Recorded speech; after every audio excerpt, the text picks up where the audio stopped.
साहब को सजा हुई और इलेक्शन कमीशन ने गैर आईनी गैर कानूनी तौर पर एक नोटिफिकेशन जारी किया, इमरान खान साहब को नाअहल करार दिया।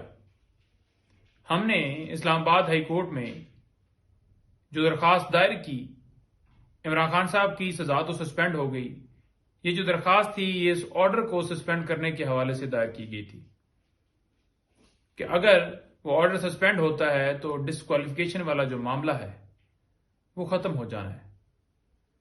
आज वो दरखास्त समाअत के लिए फिक्स है और इस्लामाबाद हाई कोर्ट से मुतालबा करते हैं कि जैसे नवाज शरीफ साहब के केस के अंदर जल्दी दिखाई गई, फैसला महफूज नहीं किया गया, उनको बरी कर दिया गया, ये एक झूठा केस है। पूरी कौम मुतालबा करती है कि इस झूठे केस में इमरान खान साहब की तरफ से दायर की गई दरखास्त के ऊपर आज फैसला जो है वो फरमाया जाए और पूरी कौम को इंसाफ दिया जाए।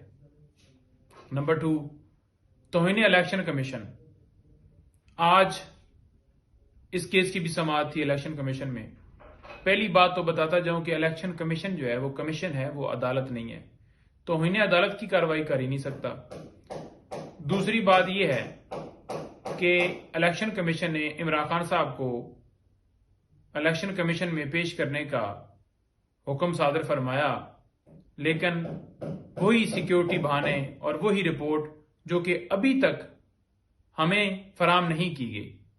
आज भी उस रिपोर्ट के हवाले से जब बात हुई तो इलेक्शन कमीशन को बताया गया और ये इस्तदा की गई कि उस रिपोर्ट की कॉपी जो है हमें भी फराम कर दी जाए। क्या ये भी खुफिया है? जैसे साइफर केस खुफिया चलाया गया, खुफिया गिरफ्तारी, खुफिया रिमांड, फिर उसके अंदर रिपोर्ट खुफिया, फिर साइफर रूल्स जो हैं वो जब मांगे गए वो भी खुफिया। तो क्या ये भी खुफिया है उन रिपोर्ट्स की तरह? तो लिहाजा अभी तक वो रिपोर्ट नहीं दी गई। जो बहाने बनाए जा रहे हैं कि सिक्योरिटी खदशात हैं, जब हम कह रहे थे कि इमरान खान साहब की जान को खतरा है, उनको सिक्योरिटी फराम की जाए, उस वक्त सिक्योरिटी फराम क्यों नहीं की गई? आज ये कहते हैं कि ये सिक्योरिटी उस वक्त कहते थे तो लिहाजा उस वजह से हम आज पेश नहीं कर रहे। तो क्या उस वक्त सिक्योरिटी दे दी गई थी? इस्लामाबाद हाई कोर्ट में भी मामला हमारा जेर इल्तवा ही रहा, लेकिन खान साहब अपनी सिक्योरिटी के अंदर तमाम अदालतों में 20-20, 25-25 मुकदमात में एक एक दिन में पेश होते रहे। तो ये सूरत हाल है जी। बहुत शुक्रिया।